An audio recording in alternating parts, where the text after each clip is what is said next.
Good morning guys.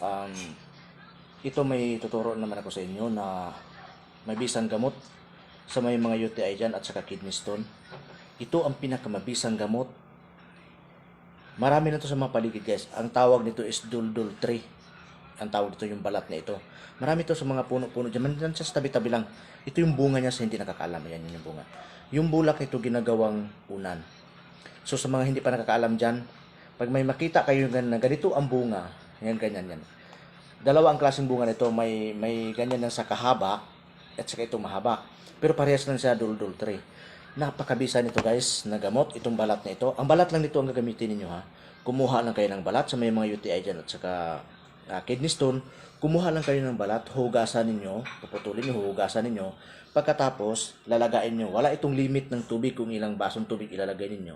Basta pakuluin na pakuluin nyo. Ang kulay ng tubig nito is pula.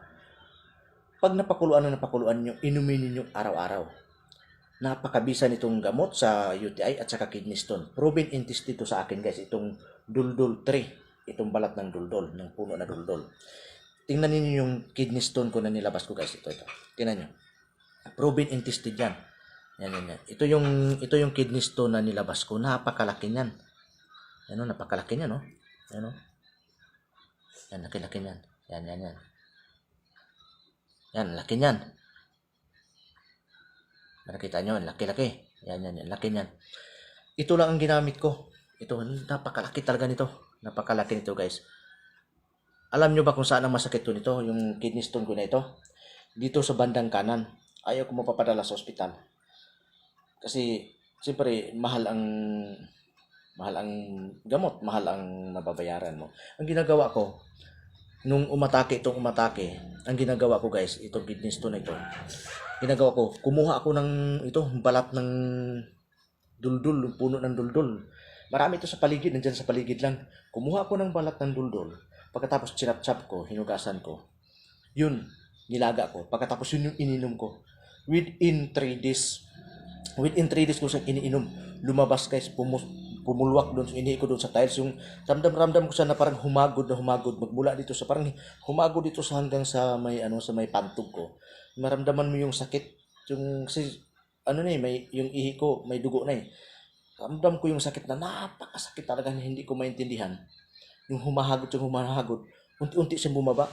Yung pangatlong araw, nung umihi na ako, doon na bumulwak doon sa sa tiles. Kaya ito, proven and tested ko talaga yan. Napakalaki nitong kidney stone na ito guys. Akin yung kidney stone, oh. Akin yan. Napakalaki niyan. Yan. Napakalaki niyan. Kaya proven and tested ko talaga itong balat ng puno na duldul. Ito lang gagamitin niyo. Kumuha lang kayo. Marami dyan sa paligid ng duldul. Kumuha lang kayo. Hindi nakakaalam. Basta ganito yung bunga. Tandaan niyo yung bunga. Ganito yung bunga niya. Yan. May mahaba, may maikli. Yan. Tapos ito yung itsura ng puno, yung balat ng puno. Yan, itsura niyan. Yan. Kumuha lang kayo nito pag, nandyan sa mga tabi-tabi. May bisang gamot, lalo sa mga bata na may mga UTI. Lalo sa, kahit hindi mga bata, mga malalaki, ang daming may UTI ngayon. Walang pinipili, bata man o matanda.